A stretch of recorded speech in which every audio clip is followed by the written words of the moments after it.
Muy bien, yo soy una especie de astronauta en el enlace judío porque acabo de caer del extranjero y vengo al enlace judío a proponerles el siguiente ejercicio. ¿Astronauta o alienígena? Yo creo que más como alienígena. Y porque más o menos soy humano como ustedes, entonces, pero vivo en otro país. Mira, mientras no sea lunático, todo está bien. Entonces les propongo lo siguiente.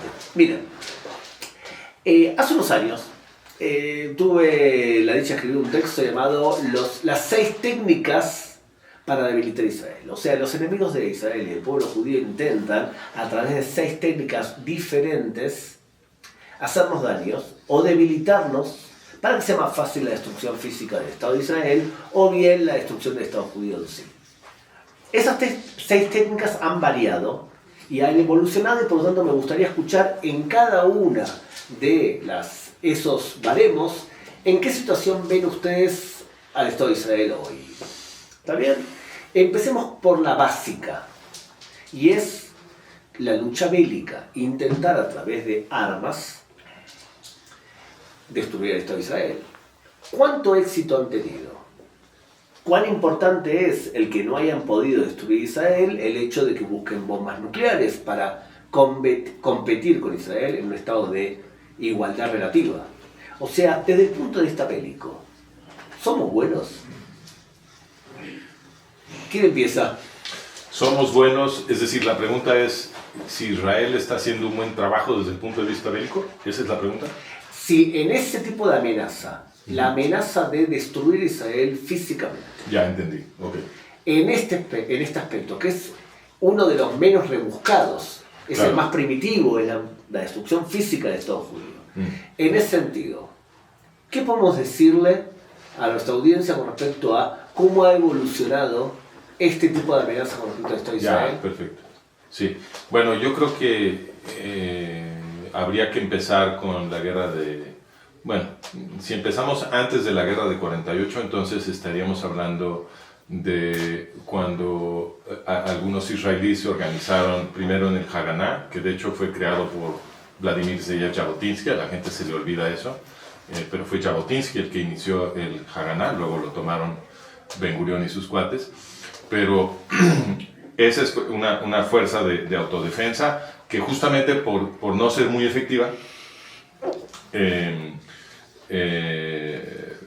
hubo otros en el movimiento revisionista que formaron el Irgun Tzvai Leumi, Menachem Begin y otros, que al crear el Irgun Tzvai Leumi producen un ejército clandestino que sí pelea contra el terrorismo árabe, cosa que el Haganá no estaba haciendo, y ahí comienza, en mi opinión, un esfuerzo más efectivo de parte de los judíos. Y luego la siguiente gran etapa, por supuesto, es la guerra de 48. En la guerra de 48. Bueno, pero quiero decir algo más sobre esa primera etapa. La primera etapa fue muy difícil.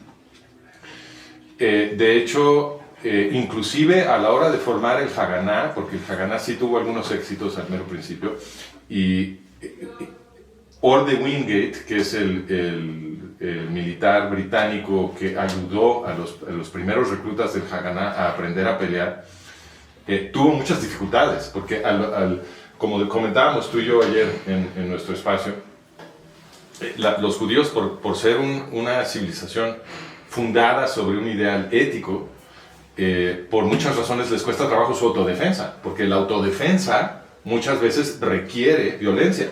Cuando a ti te vienen a matar, pues para preservar tu vida tienes que desplegar violencia.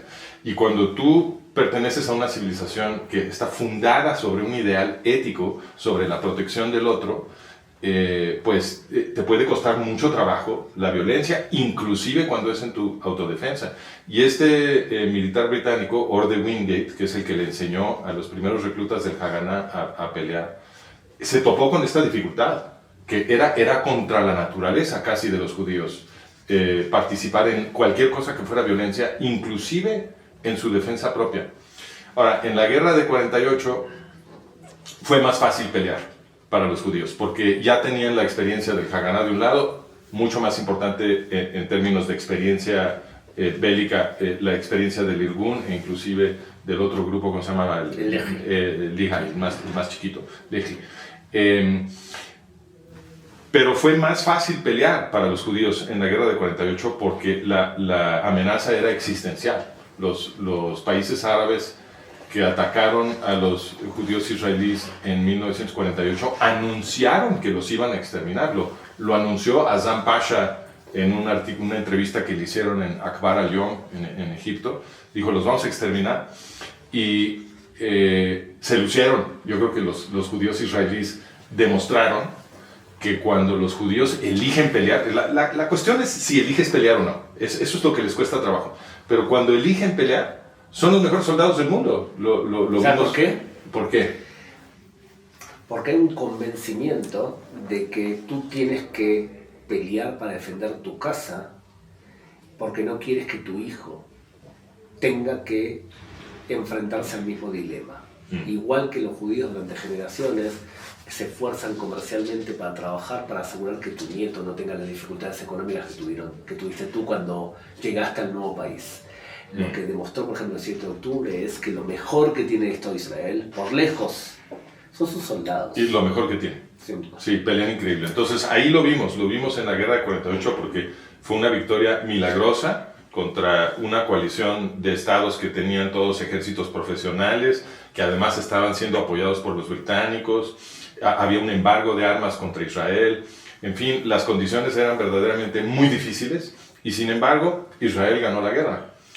Y Israel no empezó con ejércitos profesionales que tenían una larga trayectoria ni nada. Era un ejército ciudadano que no tenía armas pesadas casi.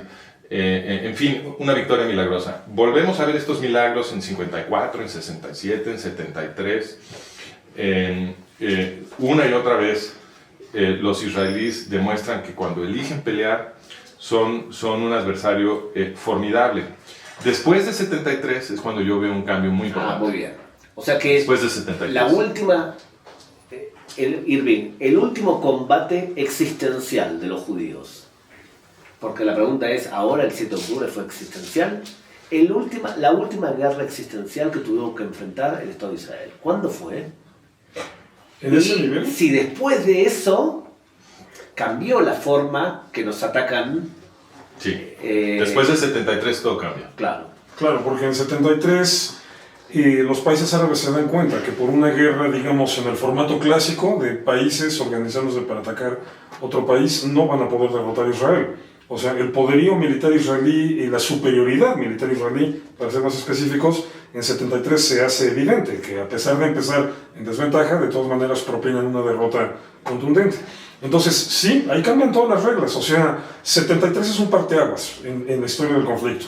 Cambian todas las reglas y por eso no tiene nada de raro que sea en 1974, cuando Kurt Waldheim, un nazi, al cargo de la ONU, legitima a Yasser Arafat delante de la asamblea, porque evidentemente ya el embate viene por otro lado. O sea, son los árabes que ya renunciaron a volver a hacer una guerra en ese formato clásico y van a intentar la destrucción de Israel por medio de su palestinización. Es en donde van a empezar a reforzarse grupos terroristas que ya venían funcionando desde antes. La actividad de Arafat viene desde los años 60, pero digamos era secundaria en relación al proyecto panarabista cuyo principal líder era Gamal Abdel Nasser, que fue quien impulsó sobre todo la guerra del 67, por inercia la del 73, aunque esta ya la hizo Anwar el-Sadat, su mano derecha.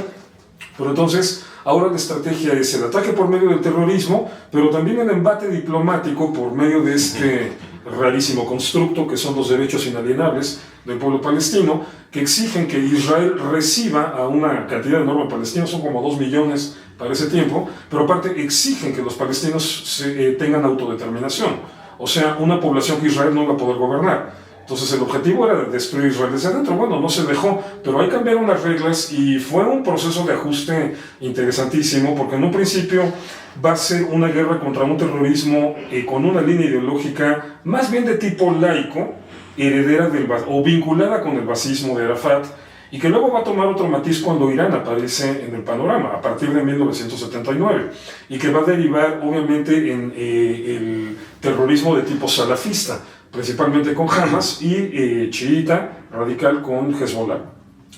En esta segunda etapa sí hay un momento de crisis, y creo que el momento de mayor crisis militar israelí lo vimos en 2006, con la Segunda Guerra del Líbano, que en muchos sentidos es catastrófica, no porque se haya perdido en términos técnicos. Bueno, Israel superó a Hezbollah, notoriamente Hezbollah tuvo que detener los ataques que realizaba, pero en términos de las expectativas que la propia sociedad israelí tenía del ejército, en términos de los planes y sobre todo en términos de imagen, fue una guerra desastrosa. Y en términos estratégicos. Bueno, sí, porque en términos estratégicos estuvo mal llevada. Y esto nos pone en un dilema muy interesante en el punto que preguntabas.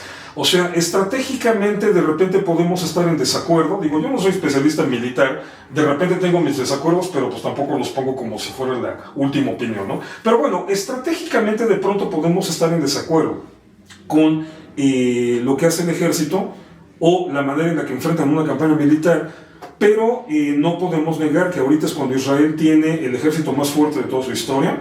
Y cuando digo de toda su historia, digo de toda su historia. Sí. O sea, estoy incluyendo el periodo asmoneo también en esta apreciación. Nunca fuimos una potencia militar. Bueno, en el periodo asmoneo sí. Es una potencia regional, sí, chiquita, claro, en lo que hay un vacío de imperios. Pues Roma todavía derrotaron al imperio greco-macedonio. Pero, o sea, ahí en lo local eran una potencia militar, ¿no? Pero bueno, el ejército israelí está en su mejor momento en esa cuestión física. Y ahorita, después del 7 de octubre, que es el siguiente parteaguas existencial importante, sí, después de 73, se hace evidente que Israel sí entendió cómo se estaban moviendo las cosas en estos últimos, ¿qué vamos a decir?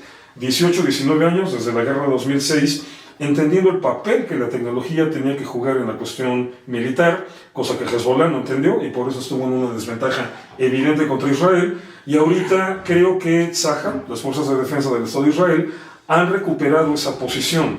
Y en ese sentido, ahorita Israel me parece que es cuando más sólido está. Bien conducido, bien manejado, ya no es por ahí por donde se le puede atacar. Incluso ya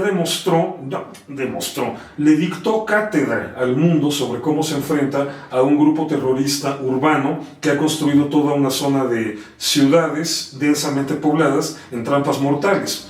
O sea, incluso Israel ya va un paso adelante en cuanto al manejo de lo que van a ser las guerras del siglo XXI. Entonces, creo que en ese sentido estamos muy bien en este momento. A ver, si estamos de acuerdo. Entonces, de las 6 técnicas para debilitar, destruir Israel, la que estamos mejor es el aspecto militar neto. ¿Está bien? Sí. O sea, el pueblo judío tiene las guerras existenciales contra el Estado de Israel han dejado de ser una opción y han sido reemplazadas quizás por que países no se enfrenten directamente buscando la destrucción existencial de Israel, sino que financian a grupos radicales islámicos o financian a proxies que hagan el trabajo que el Estado no quiere hacer. Y por otro lado, para tener una opción existencial de destrucción existencial, acceden o aspiran a bombas nucleares, porque una bomba nuclear le permite a uno de los lados que no necesite toda esa infraestructura tecnológica, esa cantidad de aviones, sino si tenés un artefacto que pueda hacer suficiente daño, ya de por sí el Estado de Israel perdió. Porque si cae una bomba nuclear, Dios no quiera, contra el Estado de Israel y mata a 500.000 ciudadanos israelíes, va a ser imperdonable la historia del pueblo judío que se haya permitido una situación que llegase a ese nivel. Bueno, a mí me gustaría apuntar un matiz, porque estamos de acuerdo los tres que todo cambia después de 73, pero a mí me gustaría añadir un poquito de detalle sobre cómo cambia, porque la percepción mía, mira, inmediatamente después de 73, se publica en 1974 el plan de fases de la OLP, de OLP Fatah. Y el plan de fases básicamente lo que dice es: a partir de ahora consideramos como una posibilidad negociar con el Estado de Israel para obtener un territorio y luego vamos a usar ese territorio para aniquilar el Estado de Israel. Entonces, el plan de fases de la OLP de 1974 lo que propone es una estrategia hipócrita de aparentar que se propone paz para con ello negociar y conseguir un territorio dentro de Israel que le dé una mejor posición para destruir Israel. Y esa idea viene de Mahmoud Abbas. Mahmoud Abbas hizo una tesis en la Unión Soviética donde se doctoró, en donde, bueno, no le voy a poner las comillas porque de hecho la tesis de Mahmoud Abbas es muy inteligente, Lo que él dijo fue, si nosotros proponemos paz, la mitad de Israel va a querer firmarla. Y con eso los vamos a dividir. Con eso se va a producir eventualmente una guerra civil entre israelíes y eso es lo que nos va a permitir destruirlos. Y ese plan se ha seguido a la letra. O sea, OLP Fatah propuso que abandonaba el terrorismo, esto fue lo que prometieron en voz alta. Hubo una campaña mediática a partir de principios de mediados de los 70 es cuando inicia muy fuerte, en 75 con una conferencia que organizaron Bruno Kreisky y Willy Brandt, en donde como líderes de la izquierda internacional, imagínate, el austriaco y el alemán, líderes de la izquierda internacional, le dieron el prestigio a Yasser Arafat y a la OLP de supuestamente ser un grupo izquierdista, ¿no? Y a partir de ahí empezó la representación del pueblo árabe palestino y la OLP como el supuesto David, y ahora el Goliat iba a ser Israel. Y todo esto es la misma estrategia, porque a lo que le estaban apostando los enemigos de Israel es que si todo el mundo representa a los israelíes como opresor, la civilización judía, que está, como decimos, fundamentada sobre un ideal ético, la reacción de muchísimos judíos va a ser, no, yo voy a hacer lo que sea, con tal de que no me acusen de ser el malo, lo que sea. Y entonces ahí comienza un proceso en el que se manipula a muchísimos israelíes a hacer cualquier concesión a las exigencias de los árabes palestinos para poder quitarse esta acusación de encima de que ellos son los opresores. Y a través de este proceso mediático manipulador, también académico, porque se hizo en las universidades, se le fueron ofreciendo cada vez más cosas a OLP Fatah, y esta estrategia del plan de fases, que es una estrategia hipócrita, ¿no? de prometer que la OLP va a ser buena, que va a escoger la paz, etc., tuvo éxito. Esto le fueron dando cada vez más, hasta los metieron a Israel, dentro de Israel les fueron dando cada vez más poder. Y el objetivo final de esta estrategia es, uno, ir debilitando la capacidad israelí, el coraje israelí para defenderse, eso es uno, y ir enconando a los israelíes unos contra otros, porque unos dicen, no, tenemos que hacer cualquier cosa por la paz, y los otros dicen, estás loco, esto es una manipulación, nos quieren matar. Entonces ahí se va produciendo una especie de guerra civil entre los israelíes, y finalmente vas debilitando la habilidad bélica, o sea, la habilidad militar de Israel de defenderse, porque ya tiene a los enemigos adentro y los tiene en sus fronteras, y ya no son estados. Entonces ya no te puedes quejar claramente con un estado porque son grupos terroristas, etc. Y todo junto, en lo que termina, es en una situación en la que lo vimos el 7 de octubre. El 6 de octubre los israelíes ya estaban al borde de una guerra civil. Estaban en las calles, la mitad de Israel contra la otra mitad de Israel, y en mi opinión el plan del 7 de octubre era precisamente tomar muchos rehenes para terminar de empinar las cosas a una guerra civil, no hacer la masacre gigantesca que hicieron, porque eso les sale el tiro por la culata. Yo creo que lo que pasó ahí es simplemente que los terroristas de Hamas no se pudieron controlar. Pero si hubieran seguido el plan que yo creo que tenía, capturar muchísimos rehenes, eso hubiera producido la controversia que de todas maneras vimos, que muchos israelíes quieren hacer cualquier cosa por liberar a los rehenes y los otros no quieren negociar. Pero como se hizo una masacre gigantesca, el efecto fue, en vez de dividir a los israelíes y empinarlos a una guerra civil, los unieron en una guerra de autodefensa. Y eso es lo que salvó a Israel en esta coyuntura. Pero el plan funcionó a la perfección hasta el 7 de octubre. Yo creo que nos dio 100 años más de vida, porque tú sabes que históricamente los reinos de Israel, la tercera generación, es la que, por ejemplo, los Hasmoneos, los Hashmonaim, la tercera generación es la generación que ya se olvidó de lo que peleó la primera generación. Entonces, bueno, no es un problema exclusivo de Israel, es algo que le pasa a todas las revoluciones, nótese, o sea, siempre cuando viene ese relevo generacional, tarde o temprano va a llegar una generación que entienda la revolución como algo institucionalizado. Entonces, sí, efectivamente ahí está un riesgo, y efectivamente este parteaguas que es el 7 de octubre contrario a lo que hubiera deseado jamás, le da pila. Claro. Vamos entonces al segundo tema. Ok, acordamos que desde el punto de vista bélico, la capacidad de Israel, con todos los problemas que tiene, en ese sentido sabemos defendernos. Sí.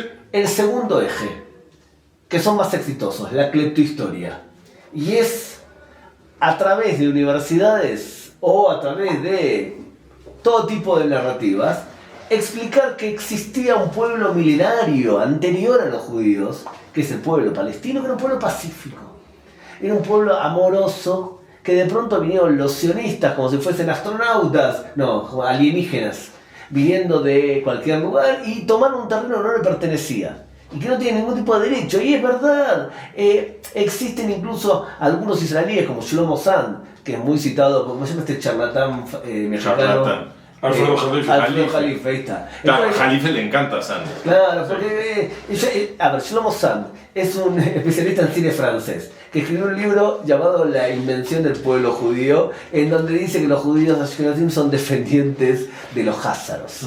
Entonces cualquier mamerto dice los judíos son todos házaros. O sea, ve tú a decirle que incluso hay pruebas de ADN que demuestran que los judíos de Israel y los judíos que venían de Europa tienen el mismo linaje genético. Espérame, Pero aunque fueran házaros, ¿cuál es la importancia? bueno, No cambia nada. Los házaros era un reino del siglo IX que se convirtió al judaísmo. No, ¿Y no, qué? espérame, déjame hacer ¿Y una qué? corrección. Los judíos siempre han crecido por conversión. De todas maneras, no existe ninguna evidencia de que los házaros se hayan convertido al judaísmo. Bueno, digamos que tenemos un libro que habla de los Kuzarim, de los házaros. El rey y parte de su aristocracia, punto, no el pueblo. Claro, O sea, si tú tomas el currículo de las materias de estudios házaros que se dan en universidades de Ucrania, de la zona del Mar Negro, ¿no? Es donde floreció esta cultura, jamás se habla en términos históricos de la Claro, conversión de los házaros. pero creo que la objeción más contundente es que el argumento es racista. Es un argumento que dice: no eres un verdadero judío a menos que seas descendido en línea directa de alguien que se identificaba como judío hace 2500 años. Ese es el argumento. Sí, eso es absurdo. básicamente. ¿Los judíos siempre han crecido por conversión? Sí, espérame, pero es que obviamente en la lógica de los antijudíos, de los antisemitas o de los antisionistas, pues obviamente ese es el argumento fundamental. O sea, están partiendo de una presuposición, su petición de principio es que eso es lo que deslegitima. Ahí lo importante no es la racionalidad, no les pidas que sean racionales, son la gente más irracional. No, pero tenemos que objetar con raciocinio. Pero es que justamente ahorita vamos a llegar a ese punto, hasta dónde tiene éxito esta narrativa. Tiene un éxito... A ver, hay muchas personas que piensan que los palestinos estaban en Israel antes que los judíos. Sí. No, bueno, hay muchas personas que piensan que Jesús de Nazaret fue judío. Claro, palestino. Y hay personas que piensan que los palestinos son descendientes de los filisteos. Cierto. O sea, desde el punto de vista narrativista, de la cleptohistoria, no les está yendo tan mal. Hasta cierto punto. Muy bien. Espérame, hasta cierto... No. Les está yendo muy bien. No, ahí sí voy a poner una objeción. ¿Cómo? Les va muy bien hasta cierto punto. Hay un nivel donde esto ya no funciona. Y es... el problema aquí es que la historia no deja de ser una disciplina académica. Entonces, no puedes nada más moverla a nivel de red social. Tiene que haber un sustento bien elaborado, un rigor de análisis. Cuando nos enfrentamos a ese rigor de análisis, todo eso se desmorona. Porque, por ejemplo, apelar a que los palestinos son los jebuseos, son los descendientes de los jebuseos, pero también de los filisteos, mijo, por fin, decídete. Porque los filisteos eran invasores que venían de la zona del mar Egeo, eran griegos, y los jebuseos eran muy factiblemente hurritas, que eso significa que venían del Cáucaso. Entonces, o es uno o es otro, ¿no? Y luego te dicen que son hebreos. Últimamente estaban diciendo eso, ¿no? Que son los verdaderos hebreos. Bueno, ¿hebreos de cuáles? Porque hebreos los hubo semitas, amorreos, hurritas, hititas. O sea, resulta que están en su tierra porque son hebreos. Entonces, hazme el favor. Entonces, ahora, todo este argumento siempre va a chocar también con otro hecho contundente. Toda la memoria histórica que se tiene de todos esos pueblos, de todas esas épocas y de todo lo que ya sucedió, curiosamente quienes la conservamos fuimos los judíos, no los palestinos. O sea, es una memoria histórica con la que tuvimos siempre contacto por los libros de los judíos. Y al final de cuentas, quieran que no, y justamente matando completamente el argumento racista que bien señalaba Francisco, entendiendo que esto del racismo es una falacia total, que las razas humanas son una ficción, eso no corresponde a la realidad, el grupo que sigue hablando el mismo idioma, usando el mismo idioma, y practicando la misma religión, claro, con toda la evolución que implican 3.500 años de historia, pero es el judío, no el palestino. Entonces, este argumento tiene un límite. Claro, el problema es a nivel popular. A nivel del populacho, ahí es en donde sí estoy de acuerdo, tiene un éxito tremendo, pero bueno... pero es que eso es lo que importa políticamente.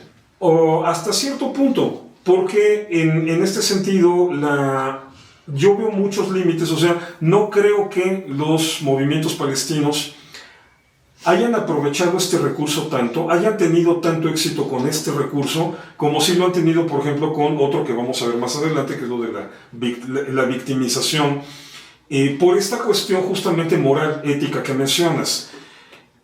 Este problema de meterte con la historia requiere, aún cuando te metes con la historia vista desde esta forma tan torpe, tan tonta y tan cargada de mentiras, requiere de cierto nivel de sofisticación. Ahí es muy fácil derrotar en el debate a los palestinos o pro-palestinos. Facilísimo. Los vuelves loco de inmediato. En alguna conferencia hice a un embajador palestino pegar de gritos porque fue en un santiamén, fue en 15 minutos que desmonté toda esta narrativa fácil, con datos. Entonces, sí ha sido muy exitoso hasta cierto punto. Tiene un límite ese éxito. Pasandito ese límite, y el reto, por ejemplo, cuando entras en este tipo de controversias, el reto es llevarlos a ese límite, porque pasandito ese límite se desmorona. Bueno, pero te quiero contestar, porque un punto que yo le hago siempre a la gente que me escucha es que sí hubo un cambio tremendo en el público, que no está formado por académicos, es gente común y corriente, después de 73. Hacia finales de los 70 ya se veía un cambio muy, muy claro. ¿Cuál es ese cambio? Mira, cuando yo era niño, en los 70, aquí en México, en mi contexto católico, yo recuerdo que los adultos a mi alrededor, todos católicos, eran muy fans de Israel. Muy fans de Israel porque tenían muy fresco todavía el Holocausto, Shoah, y entonces recordaban que los judíos habían sido víctimas de los nazis en Europa, recordaban que los judíos habían ido a recrear el Estado judío en Oriente Medio para protegerse de los exterminios, lo cual los identifica como víctimas, como refugiados que vienen de Europa escapando un genocidio, y que los estados circundantes árabes habían tratado de volverlos a exterminar. Entonces ahí había una narrativa muy clara de que los judíos israelíes eran David y sus enemigos eran Goliat. Y al mismo tiempo había un asombro y una admiración por los éxitos militares de estos refugiados que habían venido a crear un estado nuevo donde todo era desierto y pantano, que lo hicieron florecer como un vergel, y que cuando sus enemigos árabes decidieron atacarlos todos juntos para exterminarlos, ganaron la guerra de 48, ganaron la guerra de 67, ganaron la guerra de 73.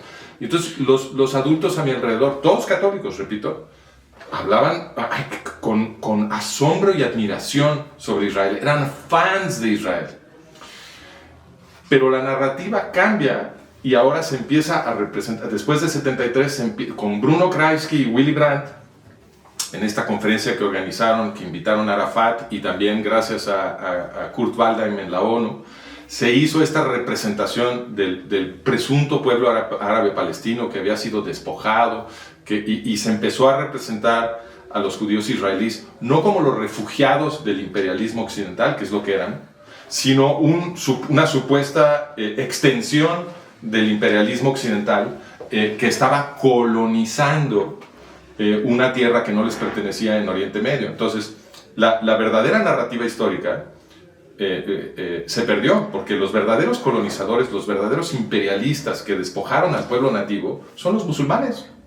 Esa es la tierra de Israel desde siempre, es la tierra de los judíos desde siempre, y los que vinieron a partir del nacimiento del Islam en el siglo VII a despojar a los nativos del lugar y a colonizarlos y a oprimirlos, esos son los musulmanes, y desde entonces los judíos anhelan recuperar cabalmente su gobierno autóctono en su propia tierra. Entonces, ¿quiénes son los nativos despojados? ¿Quiénes son los oprimidos por el imperialismo? Son los judíos.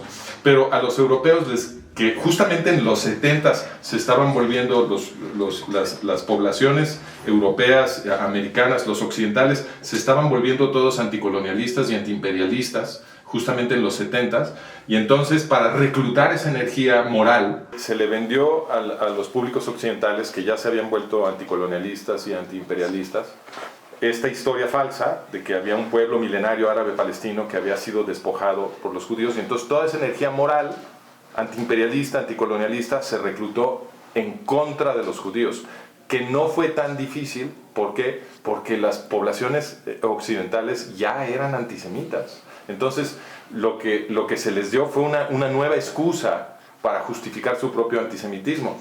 Pero la mentira es, para el que estudia, como tú dices, para el que sí estudia la historia de Oriente Medio, la mentira es muy obvia, porque antes de que la OLP se formara en 1964, ningún árabe se llamaba a sí mismo palestino. Eso es un invento posterior a la creación de la Organización para la Liberación de Palestina. De hecho, en la primera mitad del siglo XX, antes de la formación del Estado de Israel, los únicos que se describían a sí mismos con identidad palestina eran los judíos sionistas. Y el diario, ¿por qué? Porque el mandato británico de Palestina era el lugar donde iban a recrear su patria. Ellos decían, yo soy palestino. El diario de los judíos en el mandato se llamaba el Palestine Post. Una cosa, el punto importante que entonces tú me dices así. Tú estás diciendo, sí, el narrativismo y la cleptohistoria funciona hasta cierto límite, ¿verdad? Cuando ya realmente entras a temas académicos serios, toda la argumentación de que los palestinos son descendientes de los filisteos y que... Todo eso se cae. Todo se cae. Totalmente. La pregunta es, sí, ¿hasta qué punto todo el wokismo y todo el narrativismo en universidades, en donde académicos no les importa la búsqueda de verdad, sino imponer a través de investigaciones prejuiciosas ciertas verdades? Y mentiras, porque no son... Claro, ¿hasta qué punto eso se está terminando? Y si vamos a un momento en donde realmente un tipo vaya a la universidad a buscar la verdad y no a que lo adoctrinen. Mira, no soy tan optimista como para decir eso, que van a llegar a buscar a la universidad la verdad y no que lo adoctrinen, pero el wokismo se está terminando. O sea, es un modelo de pensamiento profundamente ineficiente. O sea, iba a tener su momento culminante climático como moda, pero necesariamente tenía que agotarse. Y creo que estamos viendo ya entrando en el proceso donde esto se va a tardar años, o sea, va a ser gradual, pero estamos entrando en el proceso donde esto se va a agotar. Mira, todo lo que explicas estoy de acuerdo. O sea, entiendo cómo funcionan estas narrativas y sobre todo algo tan latinoamericano que es ponerte siempre del lado del que sufre. O sea, tal vez una consecuencia Eso es occidental. de haber visto tanto al Chavo del Ocho. De hecho, eso es judío. Todos los héroes de la historia judía son el que no es el primogénito, el pobre, el débil, David, bueno, sí, espérame, eso lo aprendimos los occidentales del pueblo judío. Sí, pero no aprendieron la lección completa, porque la otra lección es que el pueblo judío siempre ha sido realista. O sea, la realidad se trabaja como es. Ahí sí no estamos de acuerdo. Que ese es el problema del wokismo. O sea, el wokismo es el que te intenta redefinir la realidad desde tu discurso. Al final de cuentas es eso. Claro, si yo te hablo de una manera determinada, o sea, si yo, por ejemplo, te hablo en idioma inclusivo, entonces... Cambio la realidad. O sea, ahí el problema viene desde Nietzsche, o sea, con una afirmación muy interesante, pero que no la puedes llevar como a sus últimas consecuencias porque te metes en muchos problemas, que es la de que no existen hechos, existen relatos. Claro, bueno, si eso fuera real, entonces la sonda Cassini no nos habría mandado fotos de Saturno, así para pronto, ¿no? Pero el wokismo se aferra a eso, a que la realidad, la verdad, es un constructo social. Retoman mucho a Foucault con esto de que o sea que incluso la verdad científica es un discurso validado desde las estructuras de poder, y entonces literalmente llegan al punto de cualquier cosa se vale. Ok, esto en la vida real, les guste o no, no funciona. Hay un momento en donde chocan con la realidad y chocan con ella como pared y se revienta la dentadura y no te digo cuántas cosas más. Entonces el wokismo está llegando a su límite con ello, y el detalle aquí crítico en este tema que estás mencionando de la cleptohistoria es que con todo y ese éxito que han tenido como narrativa, si estamos hablando de historia, hay un punto en donde tienes que dejarte de la narrativa populachera y entrar al rigor de análisis, porque la historia es eso. le guste a los woke o no. La historia, el estudio de la historia es eso. Y ahí es en donde eso solito se desmorona. Ese es el punto donde yo insisto que aún el gran éxito que ha tenido esta narrativa tiene un límite.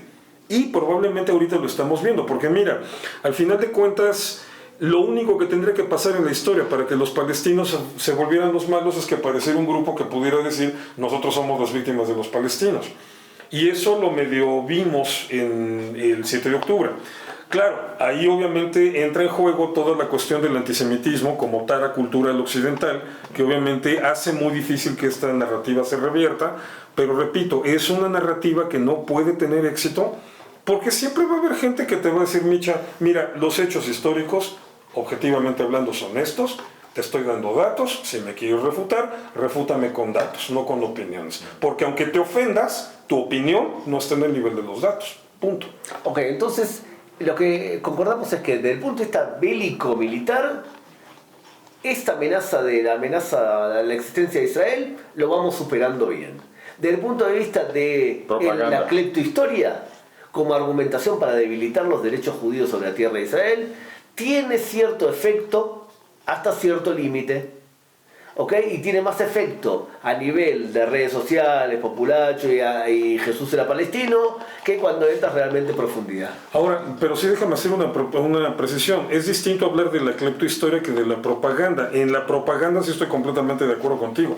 O sea, cuando hablamos de cleptohistoria, sí, inevitablemente nos metemos a un mundo académico, a un nivel en donde se requiere rigor académico, en la propaganda no necesariamente, claro. Y ahí es en donde todo lo que funciona en la propaganda, en la cleptohistoria, tiene un límite. Pero la cleptohistoria no tiene ningún rigor académico.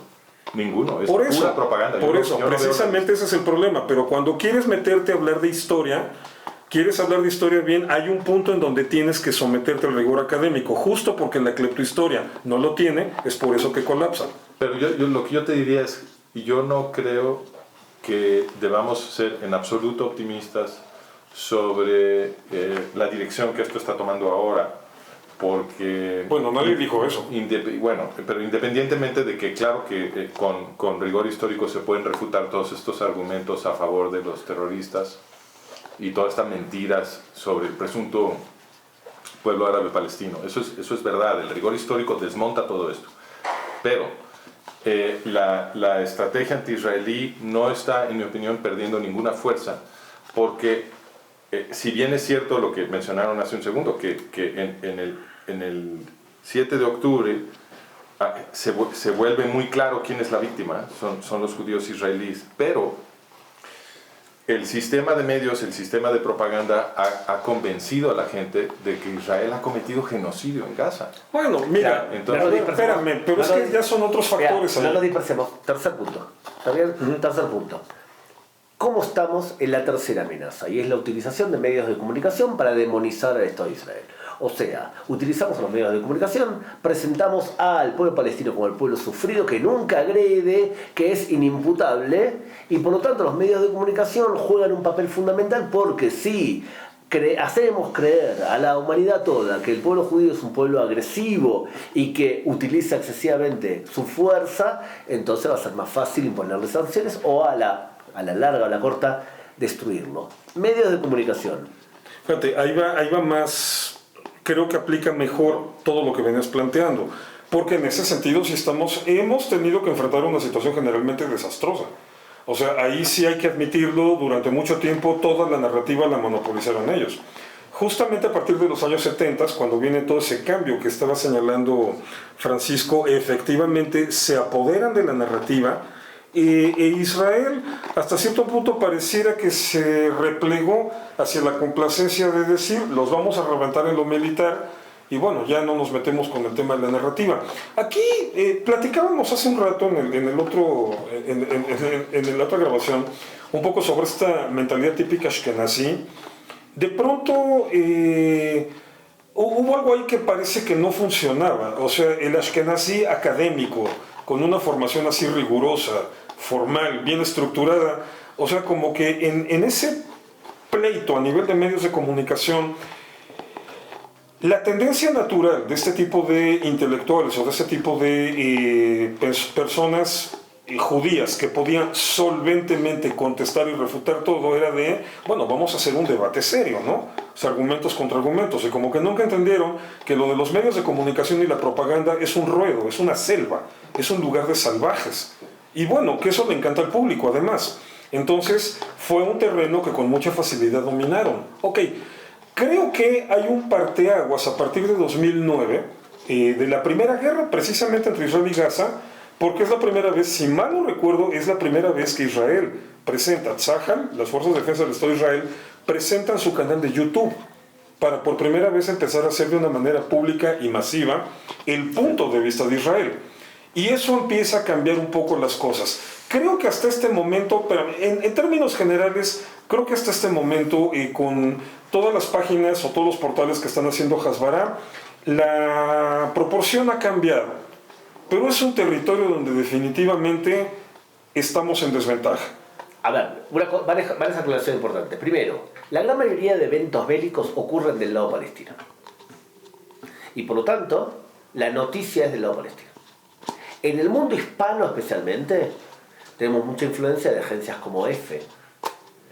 Y, por ejemplo, Televisión Española o Euronews. Y los medios de comunicación españoles, específicamente, se pasan de la raya ya en su intento de demonizar a Israel. La televisión española es un medio de comunicación claramente antisemita. La televisión catalana también. El País de España es un pasquín socialista. Entonces, si tú te inspiras en medios de comunicación españoles de España como fuente de información, bueno, vas a ofrecerle a tu población una información sesgada. Por otro lado, la gran mayoría de medios de comunicación no entran, sus periodistas no entran a zonas de combate. Sí, se ponen el chaleco para demostrar que ellos son periodistas de guerra. Y se ponen un chaleco que diga press, pero no entran a la Franja de Gaza. Entonces la excusa que van a decir periodista es, no entro porque Israel no me lo permite. Bullshit. Si querés entrar, podés entrar, das toda la vuelta y te metés por la Franja de Gaza, por Egipto, y te metés por los caminos que se mete también la gente de Hamas. O sea, si te quieres meter de verdad, como hizo la gente de Corriere y la Sera, te metes. Lo que pasa es que te da miedito entrar. Entonces, ¿qué hacen los medios de comunicación? Se nutren de cámaras locales que trabajan con la aprobación de Hamas y que filman para la causa. Entonces, cuando un medio de comunicación dice 25 muertos, la información se la da Hamas y ningún medio de comunicación va y verifica que eso es tan así. Yo creo que el 7 de octubre así cambiado, porque hay medios de comunicación centrales en habla hispana que no han sido como los medios españoles. Por ejemplo, Infobae, que es el medio de comunicación más leído en habla hispana en América Latina, tiene una postura claramente pro-occidental, pro-israelí. La Nación Más, claramente pro-israelí. TN informa de manera moderada. Incluso, te digo, medios de comunicación en cada país es diferente. Pero yo no estoy convencido que por lo menos en América Latina y en medios de comunicación estamos tan mal con respecto a otros lugares. Bueno, ¿y cómo contestar esta pregunta? ¿Por qué les importa? A los medios de comunicación, claro. Porque lo judío vende hace 2000 años. No, pero ¿por qué? La pregunta es ¿por qué? Ya sé que eso es cierto, ya sé que a todos los medios les importa lo último que sucedió en Israel, o lo último que se afirma que sucedió en Israel, o el último palestino que presuntamente murió en un bombardeo, o todo eso les importa muchísimo, es primera plana todos los días. ¿Por qué les importa? Bueno, hay dos cosas. Una que es... Deja de la explicación obvia. Acá hay un antisemitismo latente que le importa porque si se puede acusar al judío de un nuevo libelo, se va a hacer. Pero además hay cosas reales, y es que toda información que tiene que ver con Israel provoca muchas views. ¿Pero por qué? ¿Por qué les importa? Ya sé que ese es el efecto. La pregunta es, ¿por qué hay tal demanda de hablar sobre los judíos y de Israel? Entonces la pregunta es, ¿qué vino primero, el huevo o la gallina? ¿Cuál es tu opinión? Y yo creo que están combinadas. O sea que medios de comunicación responden a una demanda de leer demonización de los judíos. Y por otro lado hay líneas editoriales que demonizan al judío y que crean más odiadores de judíos. Sí, un círculo vicioso antisemita. Pero sí, entonces la pregunta sería, ¿por qué, por ejemplo, porque para producir morbo, pues hay muchas oportunidades. ¿Qué temas sobran? Temas sobran, exactamente, como dice Irving. Por ejemplo, en Qatar hay algo así como 2 millones de esclavos, claro, que son abusados física y sexualmente, que no se pueden ir de Qatar, que son esclavos literales, esto no es una metáfora. Cuando no les quieren pagar, no les pagan. Cuando se quieren deshacer de ellos, los echan a la calle y se mueren de hambre. Son esclavos. Entonces, si se trata de movilizar indignación por gente que está siendo victimada, que está sufriendo, ahí está Qatar. Qatar se dedica a financiar el terrorismo internacional. Eso también es objeto de indignación.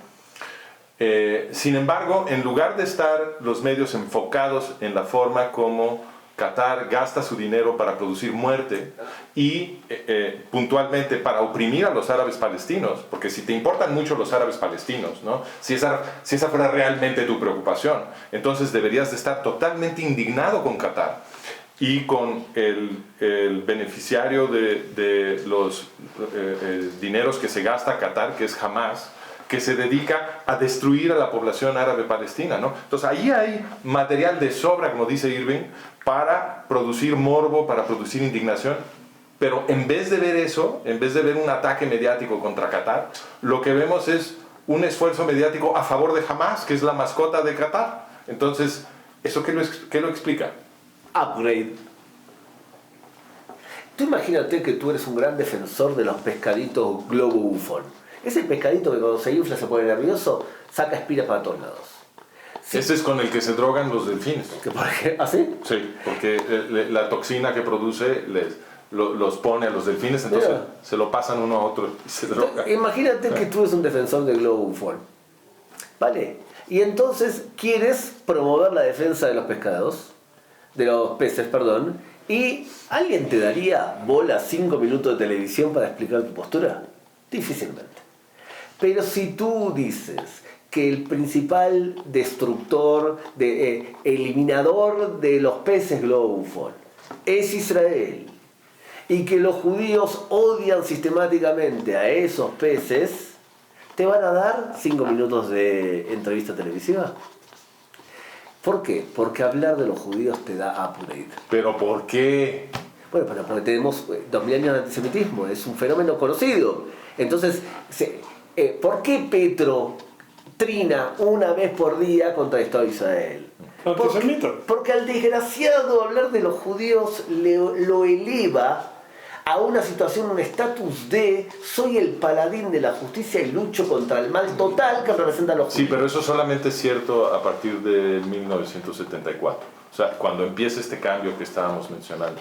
Entonces, la pregunta sigue siendo, ¿por qué no vemos en los medios grandes más diversidad? Porque lo que vemos es una campaña anti-israelí. Y yo creo que nos tenemos que tomar en serio la hipótesis de que hay un sistema de control. De que porque ¿qué pasa cada siglo? Lo que vemos cada siglo es que los antisemitas están en el poder. Estaban en el poder en Alemania, estaban en el poder en Rusia, estaban en el poder en la Iglesia Católica, en el Imperio Romano, en los imperios greco-macedonios.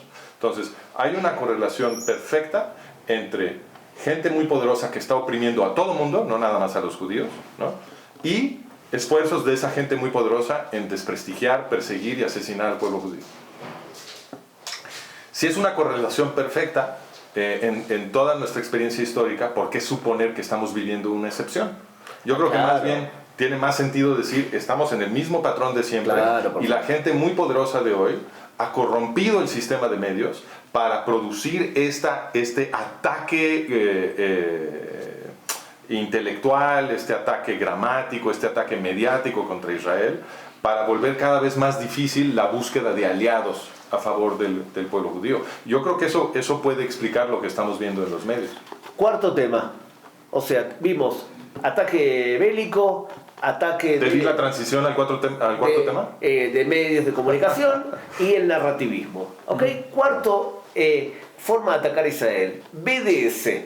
O sea, nosotros vamos a aislar a los judíos, hacerle boicot cultural, económico y demás, y de esa forma, si aislamos a Israel, la destrucción del Estado de Israel va a ser más fácil. ¿Cuánto éxito han tenido esta gente en el BDS? BDS no ha tenido realmente ni remotamente el éxito que se planteaban, porque es la parte más difícil de todas. O sea, quienes proponen el BDS es gente que evidentemente no sabe mucho de economía, y menos de política económica, y aparte porque el BDS es un poco como lo de la cleptohistoria. El límite de la cleptohistoria es que se mete tarde o temprano con lo que requiere de un rigor de análisis a nivel académico. Y el BDS se mete tarde o temprano con lo legal. Entonces, bueno, afortunadamente, y como consecuencia de la Segunda Guerra Mundial, existen los marcos legales suficientes para combatir al BDS. O sea, esta es una guerra que otra vez, a nivel narrativo puede tener todo el éxito que quieras, como todo esto que venimos comentando, y que tiene como trasfondo este fenómeno cultural del antisemitismo. El único punto que te objetaría ahí es de que corrompieron los medios. Yo creo que los medios nacieron tan corruptos como lo es el ser humano, o sea, más bien, esta es su naturaleza, ¿no? Lo demás estoy completamente de acuerdo contigo. ¿La naturaleza de los medios es cuál? Los medios son los medios. El ser humano es el que tiene todas estas taras culturales, toda esta corrupción teórica. Entonces, los medios simplemente reflejan eso. O sea, yo no creo que haya habido un proceso de que corrompieran los medios. Simplemente los medios reflejan al ser humano como es, y es así. Pero okay, espérame. Es que, no, sobre este punto es muy importante, porque tú has defendido, y yo creo que correctamente, la importancia de hacer investigaciones con rigor histórico. Entonces, para la pregunta de si los medios han sido corrompidos, creo que el rigor histórico también es importante. Y de hecho, han habido escándalos en el Congreso de Estados Unidos, que ya todo el mundo se les olvidó, pero a mí no. Escándalos en el Congreso de Estados Unidos, donde fue documentado que la CIA estaba corrompiendo todo el sistema gringo.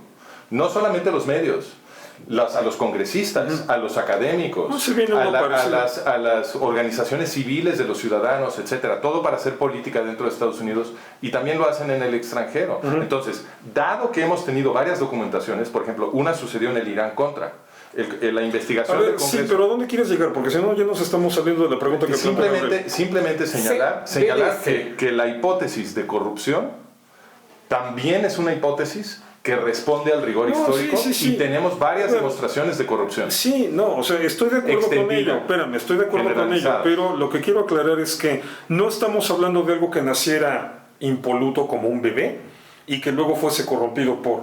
Es algo que refleja la naturaleza del ser humano como es, y que por lo tanto cabe perfectamente que de repente haya intentos precisos, definidos de corrupción. Ahorita con el escándalo de USAID se viene otro. O sea que también está, pero destapándose una cloaca ahí impresionante. Pues esta agencia de ayuda estadounidense. USAID. USAID, o sea, se viene otro igualito, ¿no? Pero bueno, ya regresando al punto del BDS. ¿Está teniendo éxito? No, el problema es que el BDS choca con el entramado legal. Y te digo, afortunadamente, después de la Segunda Guerra Mundial se vienen construyendo leyes que sí han dado pasos importantes en crear sociedades más equitativas, más justas, y entonces hay un punto donde a nivel de propaganda pueden tener todo el éxito que quieras, cuando ya llegan con la barrera de lo legal, fracasan. Claro, por ejemplo, en España, cuando viene un municipio dominado por Unidas Podemos y declara un boicot BDS Israel para que X ciudad, provincia libre de Israel. Claro, entonces viene, le hacen un proceso administrativo porque lo que está haciendo es ilegal completamente desde el punto de vista administrativo. Entonces se puede neutralizar ese tipo de cosas. Muy bien. Sin embargo, yo nada más apuntaría, estoy de acuerdo con ustedes, el BDS como boicot no ha tenido tanto éxito, pero en mi opinión, como un componente de la estrategia de propaganda anti-israelí, ha tenido mucho éxito. Es decir, el BDS como estrategia para reclutar a los jóvenes y a mucha gente a una posición que les hace pensar, pues Israel ha de ser el malo, sino porque todos estos ciudadanos lo quieren boicotear, porque están tan indignados y ofendidos con Israel que lo quieren boicotear. En ese sentido creo que el BDS ha tenido mucho éxito. Sí, de acuerdo, pero entonces otra vez volvemos al punto. Eso está en el nivel de la propaganda, del constructo narrativo. Como boicot no. Como boicot no. O sea, el BDS, la parte exitosa del BDS la tendríamos que analizar más bien desde el tema de la propaganda. Ya cuando hablamos de BDS y las implicaciones legales, ahí topa con pared y ahí ya no pasa. Y entonces, militarmente estamos bien, desde el punto de vista mediático, Muy mal. muy mal, desde el punto de vista de la cleptohistoria, tiene un límite. Bueno, mal, pero tiene un límite. Claro, y desde el punto de vista de BDS, fácticamente es complicado competir con un buen chip israelí. ¿Está bien? ¿Estamos de acuerdo? Quinto tema y anteúltimo, desde el punto de vista legal. O sea, la búsqueda de transformar a Israel en el violador sistemática de todas las normas internacionales y para delegitimizar al Estado de Israel. Entonces, acciones como la de la Corte Penal Internacional, Sí. de impedir... Ahí vamos mal. No seas, bueno, hasta cierto punto mal, pero también tiene un límite. Igual que el BDS, tiene un límite. O sea, en la Corte Internacional, con todo y que la Corte es bien anti-israelí, cuando Sudáfrica expuso sus puntos e Israel expuso los suyos, no se pudo acusar a Israel de genocidio. Y llegamos al extremo... ¿Cómo? Si hay orden de arresto para Netanyahu. Pero no es lo mismo que acusar a Israel de genocidio. O sea, es porque espérame, legalmente no es lo mismo una cosa que la otra. Y por eso Irlanda llega al exceso de pedir que por favor se haga una nueva definición de genocidio para poder acusar a Israel. O sea, es a nivel mayúsculo, pero es una situación similar a la del BDS. Si nos atenemos a lo que son las leyes internacionales, protocolos de la Haya, Convención de Ginebra, Estatuto de Roma, si nos atenemos a los parámetros de ley internacional, no se puede acusar a Israel de todos estos crímenes. Y por ello, pese a que las cortes y un montón de activismo dentro de la ONU y dentro de estas ONGs y un montón de países han sido descaradamente anti-israelíes durante décadas, no es un asunto de ahorita, nunca se ha podido llevar a cabo un proceso, por ejemplo, remotamente similar al que tuvieron que enfrentar Slobodan Milosevic y su gente en La Haya contra los líderes israelíes. O sea, esto también otra vez, si nos metemos en el entramado de la narrativa y la propaganda, la situación está fatal. Pero ya cuando chocamos con el verdadero mundo legal, tiene sus, Yo creo que tiene sus límites. ahí el problema que hay es lo siguiente. Hay en temas legales, hay dos claras escuelas con respecto a cómo interpretar las leyes. Una que es más conservadora, que dice que es importante respetar lo que está escrito. ¿Está bien? Entonces te va a decir, perdón, para que haya un genocidio, muéstrame la intención de hacer un genocidio. Muestra que es sistemático. No me muestres un tuit de un ministro que estaba enojado el 8 de octubre y que decía que había que destruir la Franja de Gaza.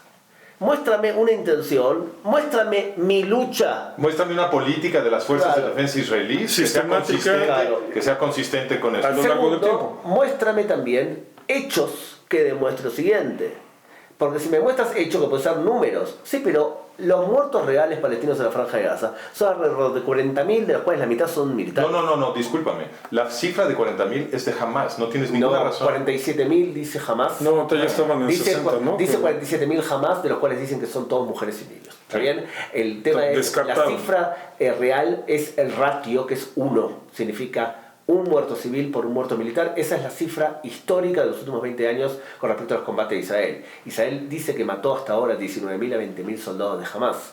Si esa cifra es real, el ratio es el doble, significa 1 por 1. Y es una cifra muy baja. Claro. Entonces, la mejor, de hecho, de la historia. Desde el punto de vista fáctico... La mejor cifra de la historia en términos de proteger a los civiles de la población enemiga. Es la mejor. Claro. Y es el enemigo más difícil al que a ningún ejército se ha enfrentado para efectos de proteger a su población. Claro, líderes militares y especialistas en temas militares te van a decir es una locura acusar a Israel porque no hay pruebas factibles. Y lo tercero es, no puedes crear las condiciones para que haya un genocidio. Si tú lo que haces es, le cortas a la población totalmente los víveres, entonces estás provocando las condiciones para que haya un genocidio. No estoy de acuerdo. No, eso es lo que dice la ley, Francisco, no importa. O sea, No, discúlpame. La ley dice que tú estás obligado de proveer a la población enemiga. No dice Ya, eso. Lo que dice la ley es que tú no puedes crear las condiciones para que haya un genocidio.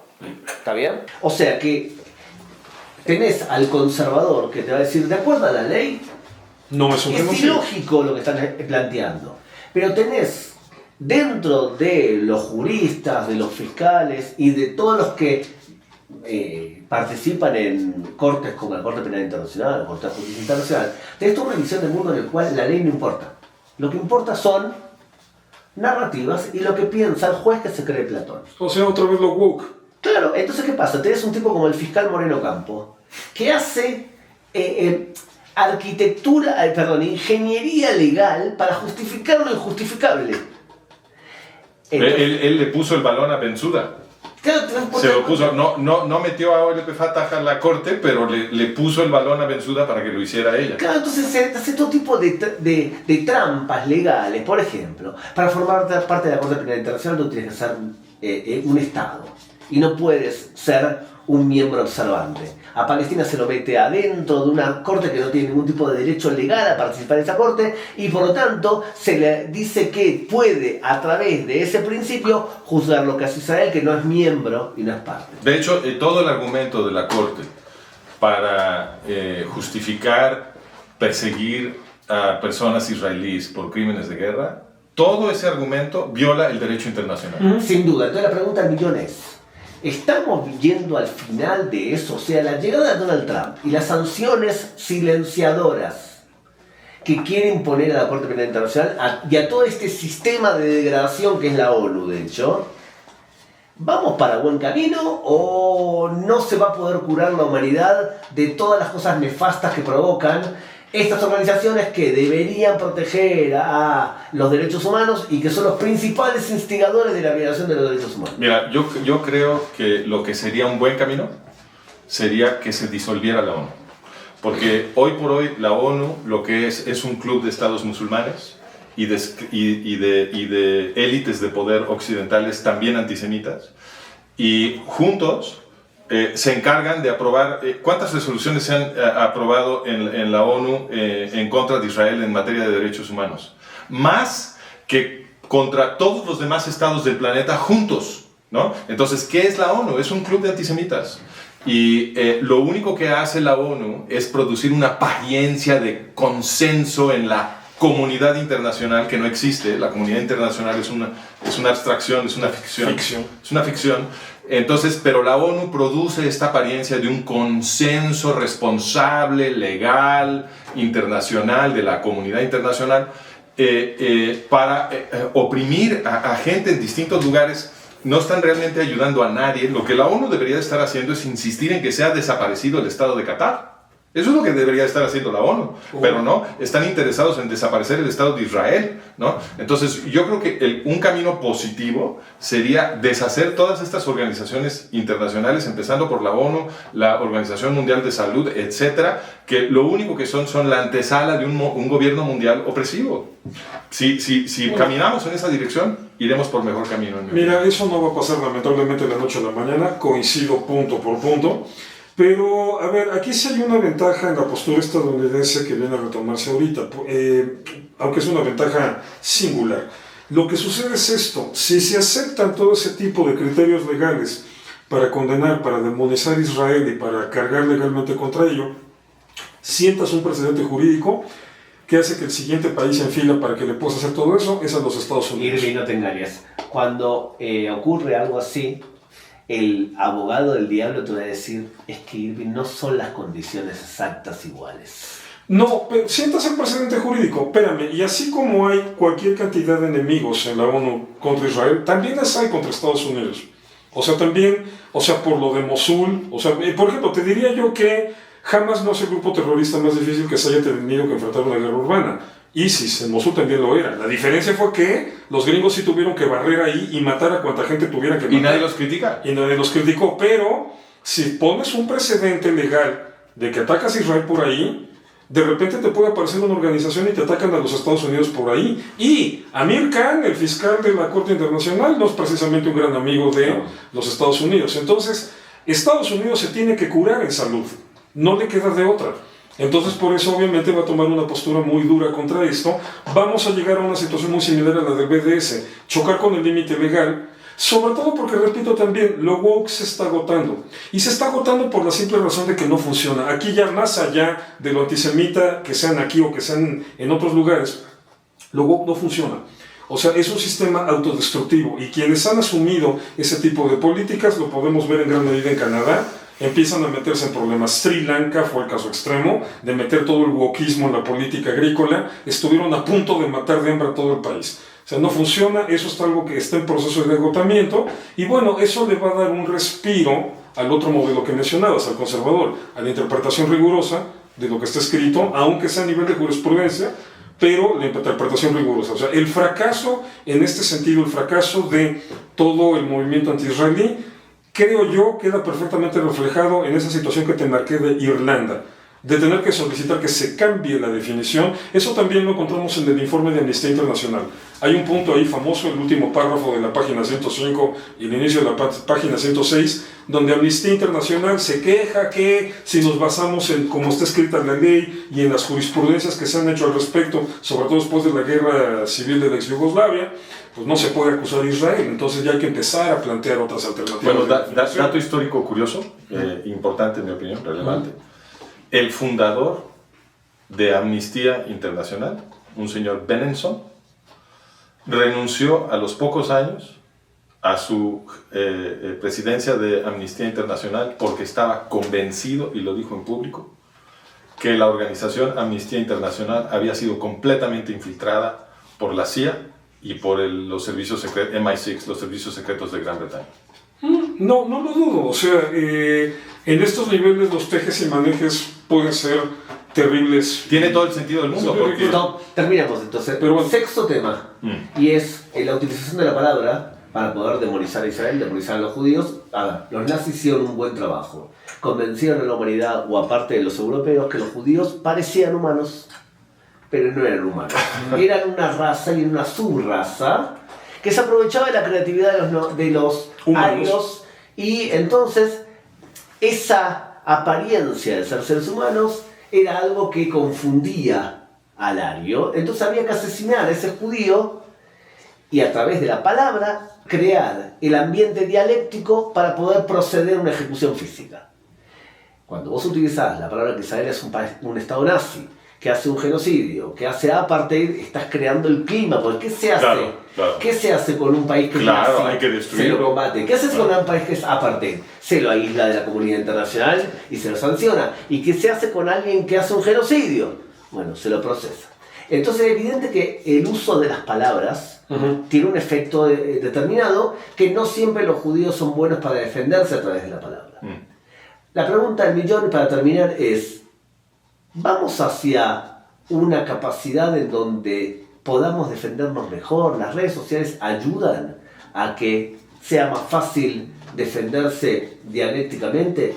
¿Somos suficientemente agresivos porque para ganar una discusión tenés que atacar? Perdón, te contesto esa última pregunta. Y yo sí. ¿Qué cosa? Somos suficientemente agresivos para ganar una discusión. No, es nuestro deporte favorito. Lo que pasa es que a veces los judíos, ¿qué sucede? No, te entiendo, pero bueno, por lo menos de los judíos a los veces piensan que los judíos que es una buena opción cuando alguien dice, ustedes son los genocidas. Entonces la respuesta es, pero inventamos el pendrive. No, yo cuando me dicen, es que tú tienes sangre de los niños... Se tiene que refutar la acusación de genocidio. Cuando a mí me dicen, tienes sangre de los niños palestinos, me digo, no, la tienes tú.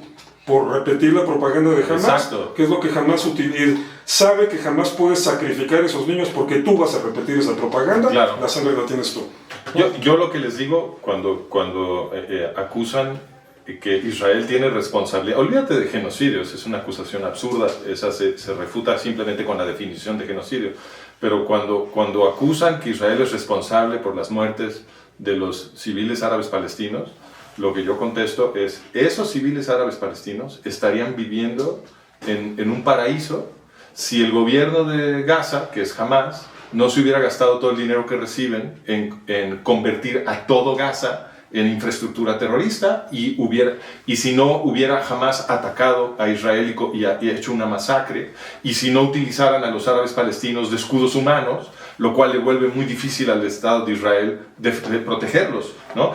Entonces, ¿quién es responsable? A ver, la metáfora que nos sirve, porque es poner todo en términos personales, en primera persona es muy útil. Yo le digo a la gente, imagínate que tú estás en tu casa con tu familia, y llega un terrorista a matar a tu familia. Y entonces tú te defiendes, sacas tu pistola y te defiendes del terrorista porque tú tienes una obligación moral de defender a tu familia. Y en el tiroteo se muere el bebé del terrorista porque se lo trajo en brazos. Es tu bala, pero el que lo mató es el terrorista, ¿Qué está haciendo él tratando de matar a tu familia? ¿Y por qué demonios se trajo a su bebé en brazos cuando vino a tratar de matar a tu familia? Ok, la bala que mató al bebé es tuya, pero el que lo mató es el terrorista, porque esa bala no se hubiera disparado si él no viene a matar a tu familia y si no se trae a su bebé en brazos. Es la misma lógica con la cual se defiende Israel. Israel no está tratando de matar a los árabes civiles en Gaza, no los está tratando de proteger. Envían miles de correos, llamadas telefónicas, sueltan papelitos, destruyendo el elemento de sorpresa para protegerlos. Entonces, para terminar, 0 es nos están ganando por goleada. 10 no nos está yendo tan mal, o sea, nos va bien. Del 0 al 10, punten nuestra capacidad para defendernos físicamente. ¿Cómo está Israel? Para defendernos, es decir, la capacidad de defensa de Israel, 100. ¿Usted? Bueno, le pondría 9 porque está el rango de error humano en la cuestión estratégica, pero de 9 a 10. Yo también, tengo mis quejas respecto a la actitud de los generales. No, por eso, pero es que eso es distinto. Claro, está bien, Tú te refieres a la capacidad. O sea, la La capacidad capacidad potencial. es 10, Está sí. muy bien, mejor que nada. O sea, muy bien. De 0 al 10, prensa. ¿Cómo nos manejamos con la prensa? ¿Nos están ganando por goleada la prensa? 0. ¿Usted? 3. O sea, sí algo le hemos avanzado, pero seguimos perdiendo. Sí, yo también creo que 3. No estamos tan mal como estábamos en otras ocasiones, me parece. Con respecto a la lucha legal, del 0 al 10, la lucha legal, ¿cómo estamos? 1. No, yo en lucha legal sí le pondría 6.5. O sea, porque hay mucho ruido, mucha distorsión en el proceso propagandístico, pero cuando llega el punto legal, cuando se llega a lo realmente legal, pierden ellos. Yo también creo 3, BDS, del 0 al 10. BDS, ¿cómo estamos? Bueno, como boicot, yo creo que ahí la calificación es positiva para Israel. Yo creo que estaríamos como en un 7-8. Tengo 8-9. Sí, yo también, igual que ustedes. Anteúltimo, narrativismo, o sea, cleptohistoria. ¿Hasta qué punto han logrado, especialmente en las personas más cultas, vender ese mito cleptohistórico? Entre las personas más cultas, yo creo que Israel está en un 2, un 3. O sea, ha perdido la batalla contra la cleptohistoria. Wow.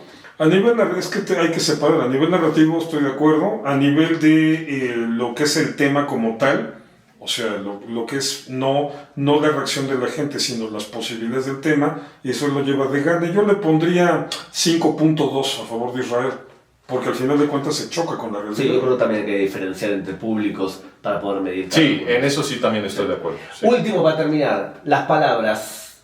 ¿Nos están ganando en palabras o no sabemos defender? Nos están ganando en palabras, ¿qué quiere decir? Que él utiliza las palabras. Lo para último que demonizar. hablamos, genocidio, apartheid, todo ese tipo de... Sí, estamos perdiendo. Yo diría que ahí estamos en un 3, un 4.